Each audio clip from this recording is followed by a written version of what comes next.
sekolah dan sudah ada dari pengawas juga tadi satu. Ya,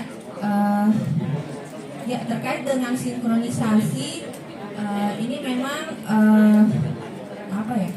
Ini kegiatan sebenarnya yang berkesinambungan. Sebenarnya kita bukan tidak melakukan koordinasi dengan dinas pendidikan, tetapi mungkin apa ya, bisa kegiatan koordinasi itu bukan kegiatan yang satu kali dilakukan langsung, itu program yang terus berlanjut. Jadi kita sebenarnya selalu koordinasi dengan dinas pendidikan, cuma mungkin memang banyak itu mempengaruhi lingkungan belajar anak-anak. Banyak anak-anak yang akhirnya tidak nyaman ke sekolah, tiba-tiba sakit perut kalau pagi karena ada yang mereka takuti di sekolah. Bahkan Kementerian Pendidikan itu sudah mengeluarkan Permendikbud yang tadi di pencegahan tindakan kekerasan di satuan pendidikan. Mungkin nanti itu bisa Bapak Ibu baca. Jadi bagaimana agar lingkungan belajar kita itu aman, nyaman, inklusif dan menyenangkan.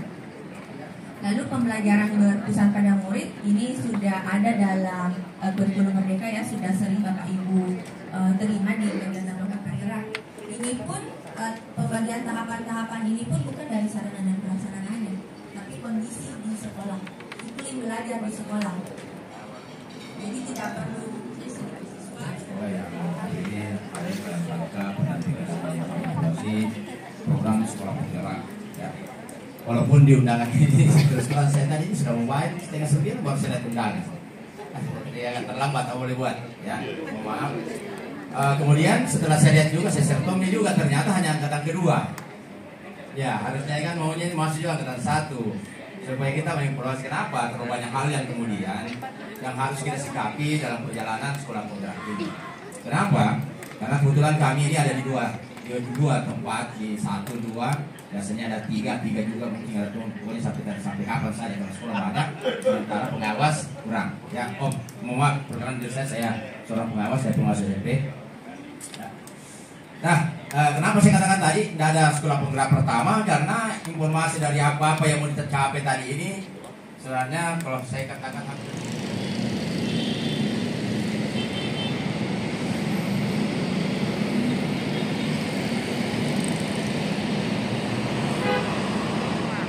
tidak sembunyi, sarang hilang saja tidak bisa.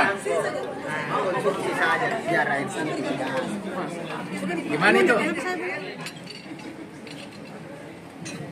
Assalamualaikum warahmatullahi wabarakatuh. Dan selamat pagi. Alhamdulillah kita bertemu di tempat yang formal seperti ini. Teman-teman biasanya kita ketemu tidak formal, tapi alhamdulillah kita ketemu dalam bentuk formal. Teman-teman semua, yang pertama teman-teman pengawas, nanti kegiatan observasi yang terlibat adalah pengawas, makanya beliau ada di sini.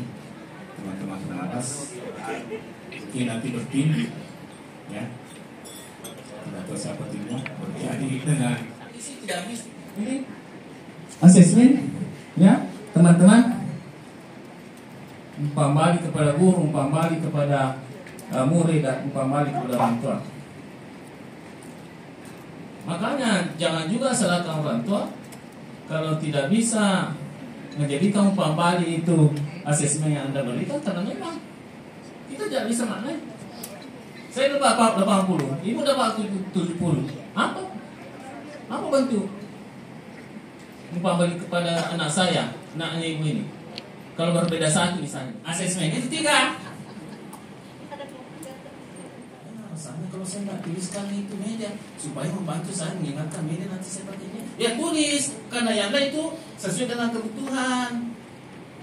3 wajib ini hasil dan lain sesuai kebutuhan, tapi sepertinya kebutuhan semua. Kita akan kewalahan nanti di kelas kalau tidak ada informasi itu yang kita pernah perancang. Itu. Kalau mau diserahkan tidak salah, karena sudah ada 3. Gitu. Oke? Oke, atau tidak oke ini? Oke saja. Sekarang modul ajar, banyak istilah-istilah itu ya.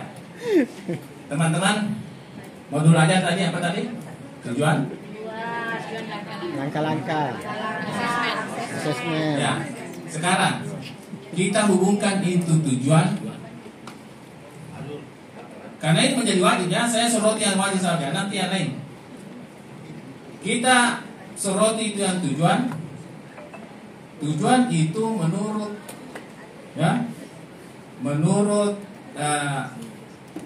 pembelajaran yang memenuhi kebutuhan peserta didik, itu rekomendasi itu bahwa tujuan itu harus masuk akal. Kewajiban itu. Ya. Makanya ada pertanyaan, Pak, masih seperti dulu kah itu tujuan pembelajaran mengandung ABCD? Mau jawab bagaimana itu ya? Haruskah saya jauh mengambil dasar untuk menjawab itu? Ya, saya cukup jawab iya. ABCD.